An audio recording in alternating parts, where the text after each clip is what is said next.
Hola a todos y bienvenidos de nuevo al canal. Ahora voy a explicar cómo serían mis resoluciones de primer nivel de la instancia zonal que sucedió hace unos días, del 2023.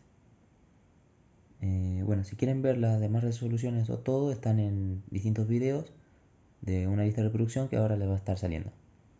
Empezamos con el primero, que dice: Ana escribió 3 números en la primera fila, A, B, C, y 3 números en la columna de la izquierda, X, Y, Z, en la tabla de sumar de la figura. Calculó 5 de las 9 sumas y anotó los resultados en las casillas correspondientes como se muestra en la figura. Por ejemplo, A más X igual a 20, B más Y igual a 18, A más Z igual a 27, etc. Completar los resultados de las 4 sumas que faltan en las casillas que están vacías, pintadas de gris. Bueno, ahí yo ya dibujé cómo sería el problema, el cuadro del problema. Y entonces, lo que es una tabla en donde se suman ambos, digamos, el valor de la columna y de la fila. Por ejemplo, sabemos que A más Z va a ser igual a 27. O sea, el 27. El 27 ya que es la suma de el valor de la columna y de la fila. Y nosotros tenemos que saber qué números deberían ir en los demás números que no están pintados. Bueno, para esto lo que tenemos que hacer es observar la última fila del cuadrado. Ya que tenemos que, por ejemplo, A más Z es igual a 27. Tenemos que B más Z es igual a 22 y C más Z igual a 17. Entonces, ¿qué podemos saber de acá?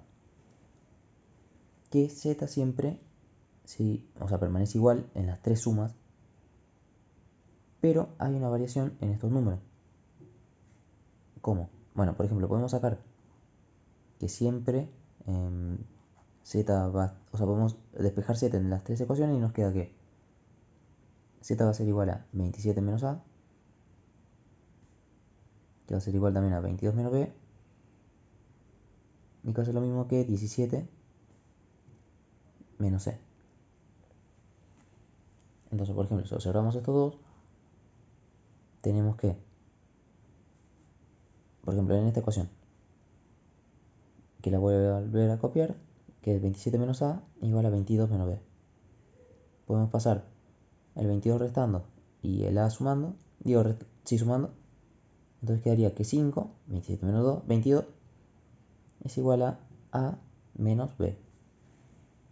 Entonces, ¿qué es lo que sabemos de acá? Que A menos B es igual a 5, o sea que A es igual a B más 5. Hay una diferencia ahí entre ambos números igual a 5. Y podemos hacer lo mismo con esta otra ecuación. Tenemos que 22 menos B igual a 17 menos C. Y entonces podemos hacer lo mismo, pasar restando el 17 y sumando el B. Y quedaría 22 menos 17 igual a B menos C. Que esto da 5 igual a B menos C. Y que volvemos a saber que entre B y C hay una diferencia de 5. O sea, B es mayor a C. Y justamente porque se le sumó 5. Entonces, ¿qué sabemos? Al final, que tenemos A, B y C. A es 5 veces, o sea, 5 números mayor que B. Y B es 5 números mayor que C. Entonces, sabiendo esto, podemos ir completando los números que quedan en las demás filas. Por ejemplo,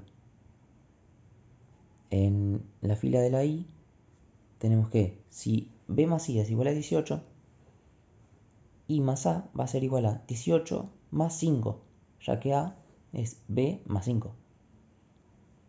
O sea, por ejemplo, A más I va a ser igual a I, la dejamos igual, más B más 5. Y como ya sabemos que I más B es 18, esto va a ser igual a 18 más 5, que es 23.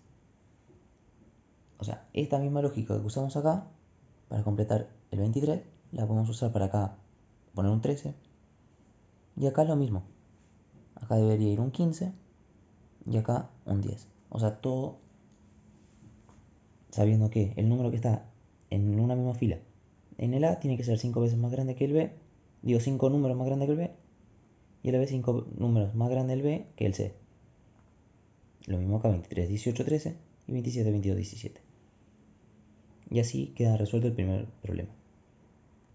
Vamos ahora al segundo problema, que dice: Juan hizo la lista de todos los enteros positivos de 2, 3 y de 4 dígitos tales que ningún dígito es 0, no tiene dígitos repetidos, la suma de los cuadrados de sus dígitos es igual a 50. Determina la cantidad de enteros que tiene la lista de Juan. Bueno, lo primero que podemos ver es que no tiene que haber dígito 0, o sea, no dígito 0, hacemos un resumen. No hay dígitos repetidos.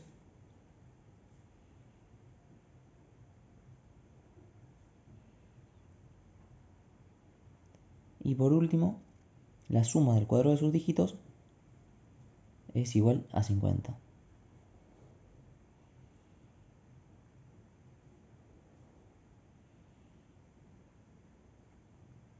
Bueno, entonces, lo primero que podemos hacer es ver los cuadrados de los primeros dígitos y ver hasta cuál es menor a 50.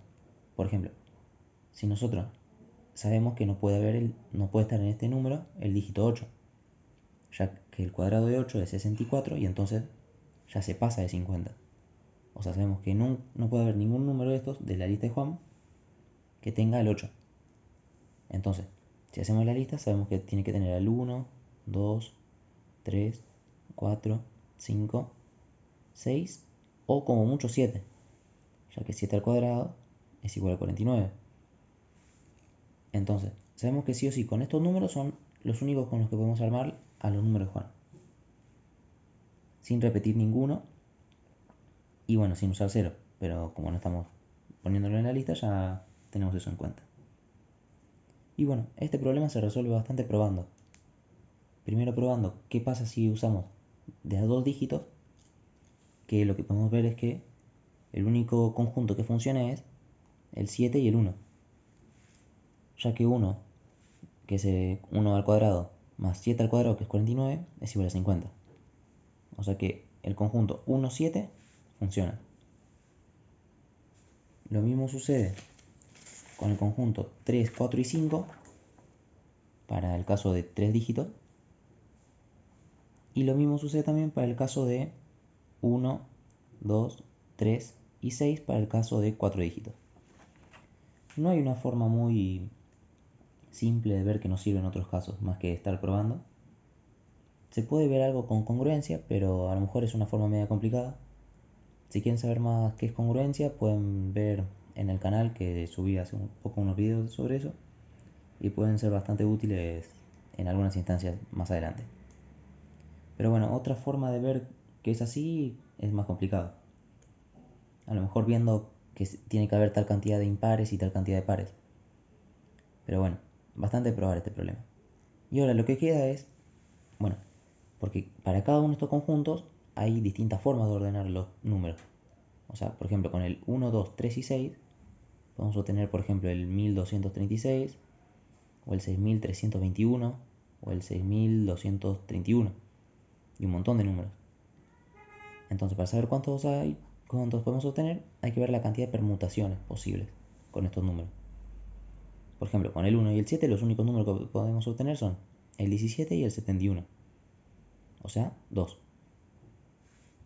Con estos hay que ver la cantidad total de permutaciones, que es, para calcular las permutaciones son el número de objetos en un grupo, que en este caso es 3, factorial. Que esto, o sea, el factorial está de signo de exclamación, es lo mismo que decir que es 3 por 2 por 1. O sea, el número multiplicado por todos los números anteriores, todos los naturales anteriores, que en este caso es igual a 6. Si quieren pueden ir probando, de poner por ejemplo primero el 3 y el 4, 5, después rotar, después poner primero el 4 y después 35, 53, y lo mismo con el 5, y van a ver que sigue, efectivamente hay 6 casos posibles solamente. Tenemos el 2, el 6, y por último con el 4 pasa lo mismo. Tenemos 4 factorial formas, que esto ya sabemos que es 4 por 3, por 2, por 1, que es igual a 24. Y como solamente puede haber, que dijimos con 1, 2, 2, 3 o 4 dígitos, son los únicos casos posibles. Y entonces si sumamos tenemos 24 más 6 más 2, que es 32 números posibles. Que ese es el resultado del problema. Que Juan tiene en su lista 32 números. Bueno, y ahora por último vamos con el tercer problema, que dice: el triángulo ABC es isósceles con AB igual a AC y su área es igual a 24. Sean D y E los puntos medios de los lados AB y AC respectivamente. La altura trazada desde A corta al lado BC en M y al segmento D en N. Calcular el área del cuadrilátero CMNE. Ahora rápidamente voy a dibujarlo para simplificar el problema.